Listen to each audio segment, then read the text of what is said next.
চলুন আজ শুনি গুরুবায়ুর মন্দিরের গল্প। কোনো এক সময়ের কথা। কেরলের একটি ছোট্ট গ্রামে মঞ্জুলা নামে এক গরিব কিন্তু অত্যন্ত ভক্তিশীল মহিলা বাস করতেন।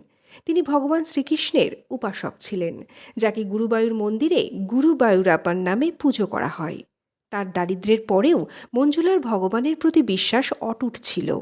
প্রতিদিন তিনি তার ঘরের ছোট্ট মন্দিরে যা কিছুই সামান্য থাকতে পারে ভগবানকে অর্পণ করতেন। গল্পে এগোনোর আগে অনুগ্রহ করে এই ভিডিওটি লাইক করুন এবং আমাদের চ্যানেলটি সাবস্ক্রাইব করুন। কোনো এক বছর একাদশীর উৎসবের সময় মঞ্জুলার আন্তরিক ইচ্ছা ছিল যে তিনি গুরুবায়ুর মন্দিরে গিয়ে সরাসরি গুরুবায়ুরাপানের সামনে তার প্রার্থনা করবেন। কিন্তু তার যাত্রার জন্য কোনো ব্যবস্থা ছিল না। তিনি পূর্ণ ভক্তি সহকারে প্রার্থনা করলেন, তার মনের কথা ভগবানকে জানালেন। সেই রাতে তিনি স্বপ্নে দেখলেন যে গুরুবায়ুরাপন স্বয়ং তার সামনে আবির্ভূত হয়েছেন এবং বলেছেন, চিন্তা করো না আমার সন্তান, আমি নিজেই তোমার কাছে আসব। মঞ্জুলা জেগে উঠলেন এবং তার মনে নতুন আশার আলো জাগল।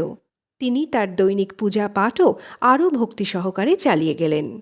কিছুদিন পর এক ব্যবসায়ী তাদের গ্রামে এলেন। তার কাছে ভগবান শ্রীকৃষ্ণের একটি সুন্দর মূর্তি ছিল।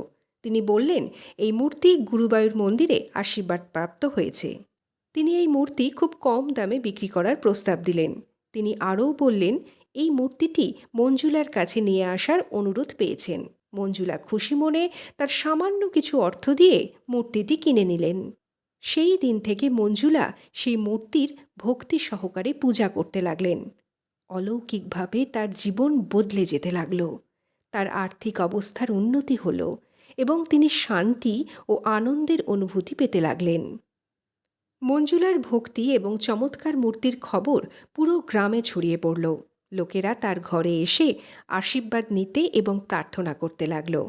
সেই ছোট্ট মন্দির একটি তীর্থস্থানে পরিণত হল এবং মঞ্জুলার গল্প অনেক মানুষকে ভগবান গুরুবায়ুরাপনের প্রতি তাদের বিশ্বাস দৃঢ় করার জন্য অনুপ্রাণিত করেছিল।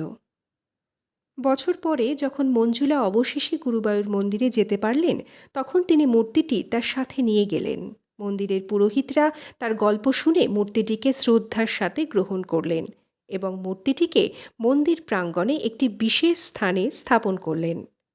একে মঞ্জুলার কৃষ্ণ বলা হলো এবং ভক্তরা সেখানে এসে গুরুবায়ুরাপনের আশীর্বাদ নিতে লাগলেন। আজও গুরুবায়ুর মন্দির একটি গুরুত্বপূর্ণ তীর্থস্থান হিসেবে রয়ে গেছে, যা এর দৈব পরিবেশ এবং গুরুবায়ুরাপনের সাথে সম্পর্কিত চমৎকারগুলির জন্য পূজনীয় বলে মনে করা হয়।